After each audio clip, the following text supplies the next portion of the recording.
Tanggal 25 Agustus, hari ke-238. Bacaan Yeskel pasal 40 sampai pasal 43. Kemuliaan Tuhan kembali.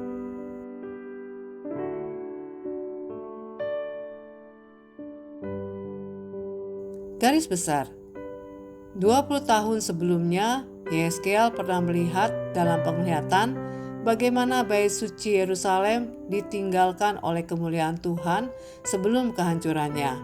Dalam pasal 8 ayat 1-3. Kini ia kembali dibawa dalam penglihatan, bukan untuk melihat kehancuran, tetapi rencana pembangunan kembali.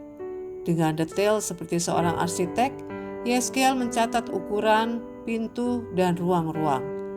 Namun yang terpenting bukanlah bangunan itu sendiri, melainkan kemuliaan Tuhan yang pernah meninggalkan bait suci dalam pasal 11 ayat 23, kini kembali memenuhi tempat kudus itu, sebagai tanda bahwa Tuhan berdiam di tengah umatnya.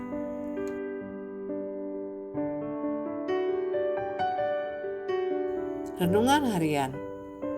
Sejak awal keinginan Tuhan adalah hadir bersama manusia. Di Taman Eden, ia berjalan bersama manusia. Kejadian pasal 3 ayat 8. Dalam kemah suci, kemuliaan Tuhan turun dan memenuhi tempat itu. Keluaran pasal 40 ayat 34 sampai ayat 35. Saat bait suci Salomo selesai, api turun dari langit dan kemuliaan Tuhan memenuhi rumah itu. Dalam 2 Tawari pasal 7 ayat 1-3. Dalam perjanjian baru, Paulus menegaskan bahwa tubuh Anda adalah bait Roh Kudus. Dalam 1 Korintus pasal 6 ayat 19-20. Hari ini bukan hanya bangunan fisik yang bisa dipenuhi kemuliaan Tuhan, melainkan hidup Anda sendiri.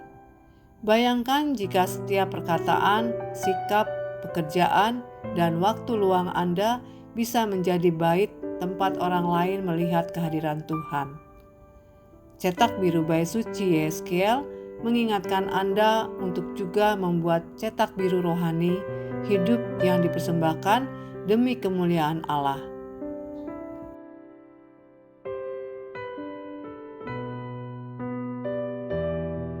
Anda adalah bait suci hidup, tempat Tuhan ingin menyatakan kemuliaan-Nya.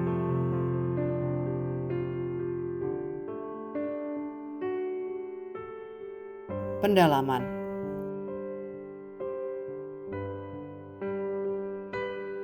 Gunung-gunung perjanjian. Yeskel pasal 40 ayat 2. Yeskel melihat penglihatan itu di atas gunung. Banyak peristiwa penting juga terjadi di gunung.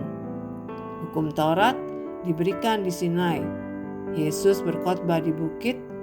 Ia dimuliakan di gunung Transfigurasi dan memberi amanat agung di sebuah gunung di Galilea.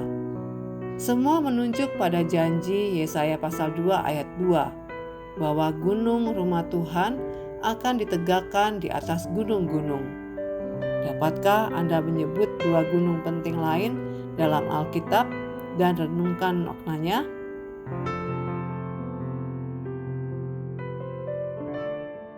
Misteri Yeskel. Yeskel pasal 40 ayat 1 sampai pasal 48 ayat 35. Pasal 40 sampai pasal 48 adalah salah satu bagian paling kompleks dalam Alkitab. Bahkan para rabi dalam Talmud mengakui bahwa hanya Nabi Elia yang suatu hari akan menjelaskan sepenuhnya arti penglihatan ini.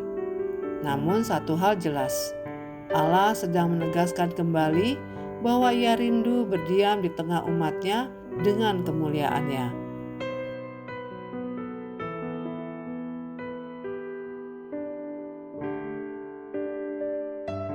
Demikian renungan hari ini. Jika Anda ingin mendengarkan bacaan Alkitab hari ini, silakan buka tautan video yang tersedia di layar Anda. Amin. Tuhan Yesus memberkati.